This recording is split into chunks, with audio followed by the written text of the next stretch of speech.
Jogo manie sekta mar limbe kod ohala kadho nam chumbi obedo kod buonjo bang' meli ariyo mating'o welo go kiny makawuono kod welo 1,600 e wath Mombasa. Moko welo manochopo Mombasa e thuolo mokwongo ne bende onyiso mor margi ka gin kod geno madhi timo limbe kuonde opogore opogore wang' kod malombo wang' kod neno le mag bunge. Jojao konegi ler koya kaunti no Mombasa. E thuolo mokwongo, meli ariyo mating'o welo ne ogowo e wath ma Mombasa e odiechieng' achiel, gino mane okelo mor ne jogo manie sekta mar limbe Mombasa kaachiel kod welo gin giwegi. Mane okwongo go kar saa 12 okinyi en mano midendo ni MS Europa, mane oting'o welo 700 ka mar ariyo, to ne en mano midendo ni MS Odesi, mane ni kod welo moheo 800 mathothgi ne gin jopuonjre. We're coming from India. We're going to Diani Beach. We're going to Diani Beach, and we're going to Savo. Yeah, Savo East. I'm from California. I'm so excited to be in Kenya. Such a beautiful country already.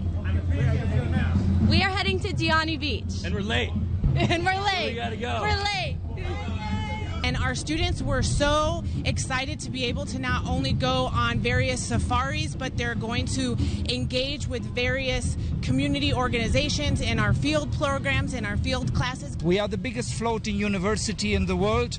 And it's not only that we stay now for 6 days in Mombasa, also we were already 6 days at sea. And that is very special on semester at sea, that our students, they learn already about the country we are visiting well in advance. So this past 6 days at sea, they were learning already about Africa, especially about Kenya, and now we are happy to be here. Tend wath ma Mombasa ne onyiso mor kaluwore gi chopo mar meligo, kabende gikoni ma timore gi chenro ma gisebedo ka gitimo gi sekta mar limbe, mar lombo welo to chutho mabiro gi meli e pacho ka. Normally we always receive maybe one ship at a time, but today we are lucky enough to have received 2 ships. And it is the start of the season for cruise tourism. Next week, the ship which is at berth number 1 will be here for 6 days. And you can imagine with 800 passengers, how much it will be left in this country and the port of Mombasa and the county of Mombasa. Immediately after that ship leaves, there will be a bigger ship that will be arriving with 2,000 passengers. We have today tourists who have gone to the Savo National Park, Amboseli National Park, and exciting also to have some of them going to Vipingo to play golf.